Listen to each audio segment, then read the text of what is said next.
Thanks. Happy Sunday morning, man. Yeah, I meant to do this video yesterday. We have Friday night fights, courtesy of ESPN, as Artur Beterbiev stops Marcus Brown in a bloodbath with Beterbiev getting a nasty gash right over like his brow. Marcus Brown had a cut too. Obviously, a clash of heads, but exciting fight back and forth that kind of went how I thought it would go, as Artur Beterbiev again stops Marcus Brown.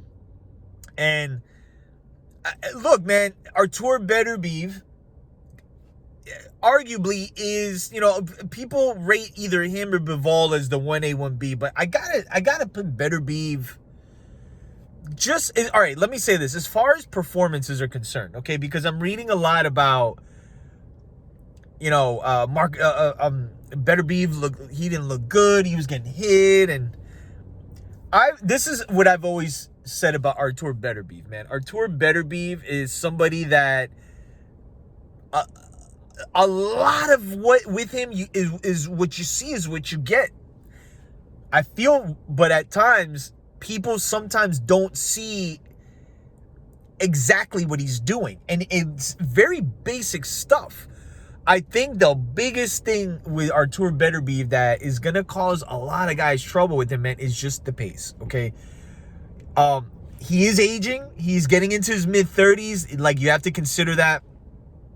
The one thing I notice with Beterbiev is just, again, the consistency and the inside work.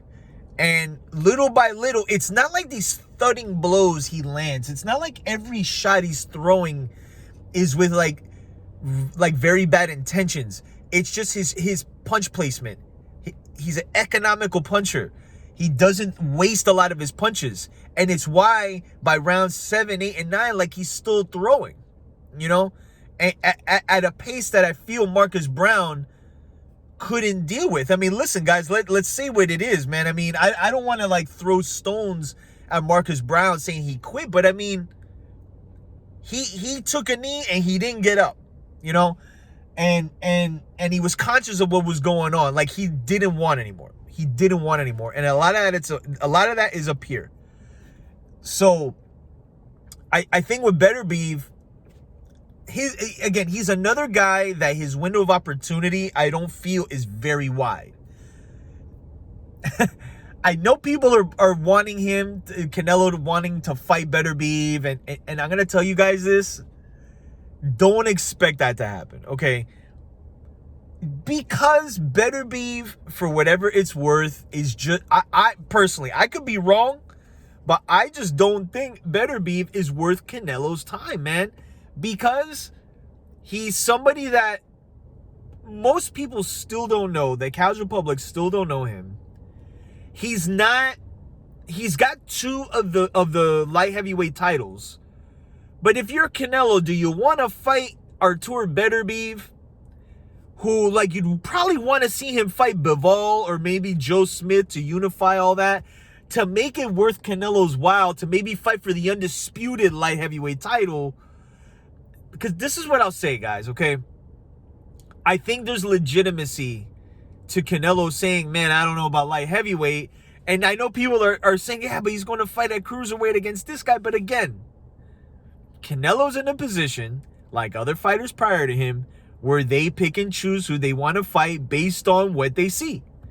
And trust and believe, man, after whatever happens this May, if he fights at cruiserweight or whatever happens, I have a difficult time seeing him go from there and going, okay, you know what, I'm going to go fight Bivol or Beterbiev.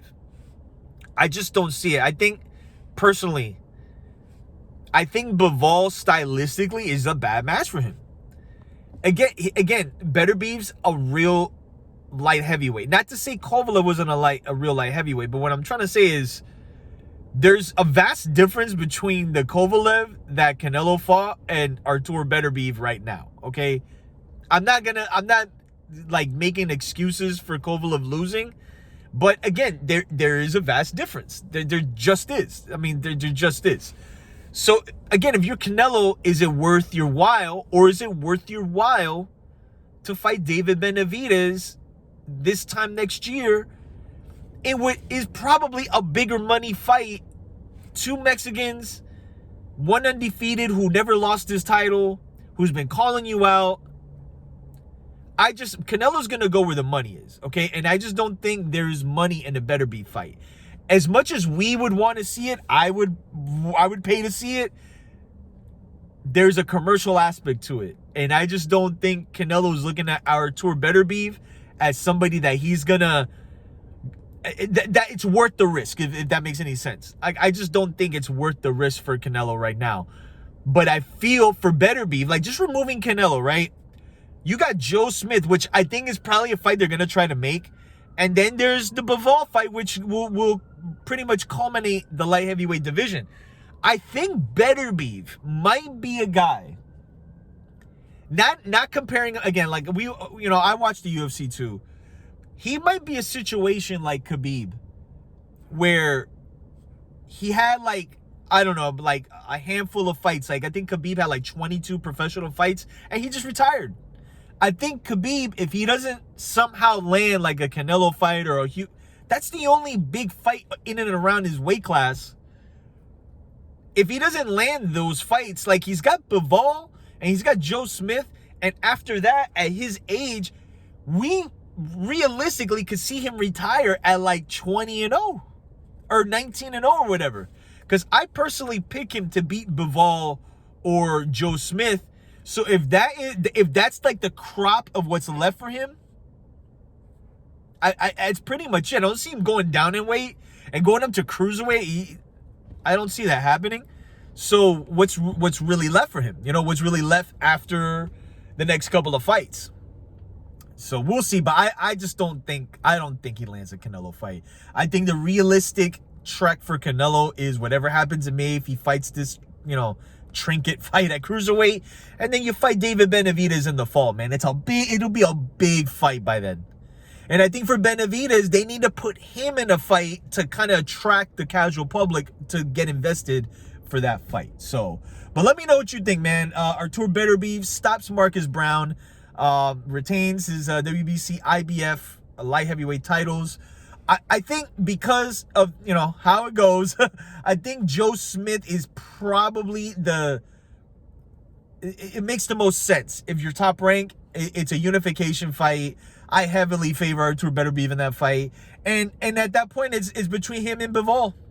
And I'll be honest with you, Bivol, for me, man, ever since HBO's fallen, like they fell off the map with boxing and, they parted ways, Bivol, to me, has not shown like a performance like how he did when he was when HBO was trying to push him.